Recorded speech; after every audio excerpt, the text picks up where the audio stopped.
Hello everybody, welcome back to my channel English for you at the rate of Ajad sir.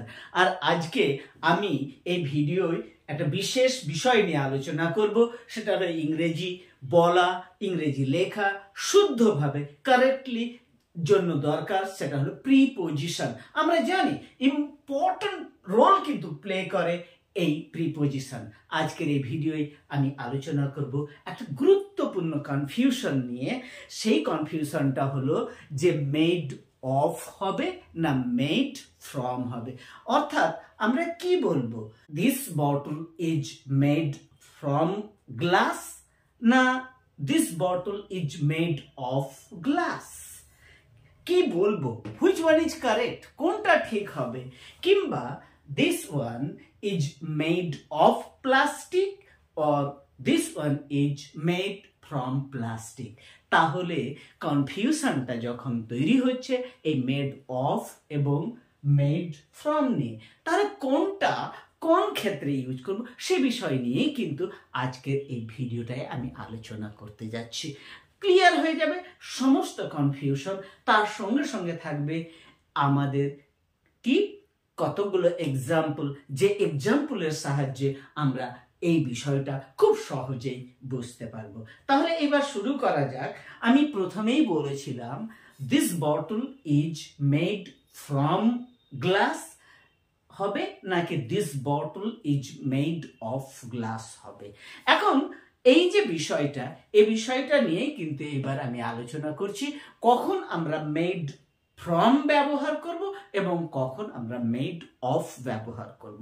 দেখো, made of ব্যবহার করব আমরা সেই সমস্ত ক্ষেত্রে, যে সমস্ত ক্ষেত্রে কোনো একটা ম্যাটেরিয়াল, কোনো একটা বস্তু, কোনো একটা পদার্থ, যে সমস্ত উপাদান বা যে উপাদান দ্বারা তৈরি হয় সেই উপাদানের যে বৈশিষ্ট্য রয়েছে, সেই উপাদানটাকে আমরা পরিষ্কারভাবে যদি দেখতে পাই, ক্লিয়ারলি দেখতে পাই, আমরা বুঝতে পারা যায়, তার গুণগত কোনো পরিবর্তন না হয়, তাহলে সেটা হবে মেড অফ। অর্থাৎ এই যে বটল, এই বটলটা আমরা দেখে বুঝতে পারছি যেটা গ্লাস অর্থাৎ কাঁচ দিয়ে তৈরি।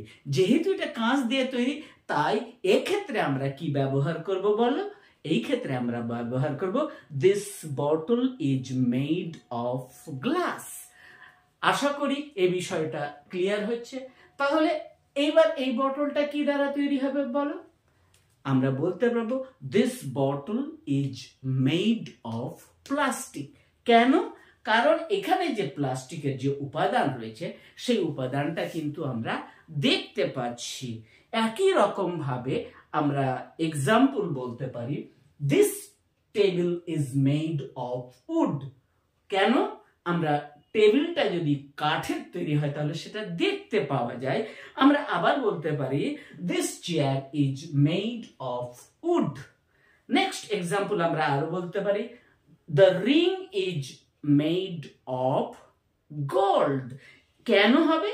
বুঝতে পেরে গেছো, যেহেতু গোল্ড দ্বারা তৈরি রিং, সেই তার গুণাবলীগুলো আমরা দেখতে পাচ্ছি গোল্ডটাকে।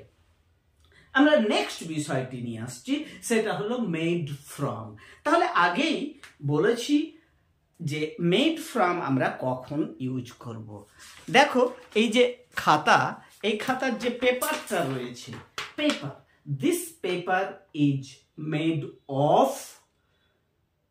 wood হবে না this paper is made from হবে। দেখো, the paper is or this paper is made from wood। কেন? এই ক্ষেত্রে আমরা from কেন ইউজ করব। এখন এই যে পেপারটা তৈরি হয়েছে, যে কাঠ দ্বারা তৈরি হয়েছে, যে গাছের উপাদান দ্বারা তৈরি হয়েছে, সেই গাছের উপাদানটা কিন্তু আমরা পরিষ্কারভাবে এখানে দেখতে পাচ্ছি না, তার চরিত্রগত গুণগত পরিবর্তন হয়ে গিয়েছে, চেঞ্জ হয়ে গিয়েছে। তাই এক্ষেত্রে আমরা ব্যবহার করব কি বলো, made from. Paper is made from would. একই রকম ভাবে আমরা বলতে পারি mustard oil is made from mustard seeds. তাহলে এক্ষেত্রেও কিন্তু মাস্টার্ড সিডস এবং মাস্টার্ড অয়েল, তারা কিন্তু দুটো আলাদা দেখে মনে হয়। আশা করি এই মেড অফ এবং মেড ফ্রম নিয়ে যে কনফিউশন ছিল সেই কনফিউশনগুলো দূর হয়েছে। এবার আমি এখানে কিছু এক্সাম্পল দিচ্ছি, সেই এক্সাম্পলগুলো অবশ্যই করে দেখো, সলভ করার চেষ্টা করো, হবে, তোমার দ্বারাও হবে। That's all for today. আর হ্যাঁ, don't forget to subscribe my channel যদি তোমরা ফর দ্য ফার্স্ট টাইম আমার এই চ্যানেলে এসে থাকো।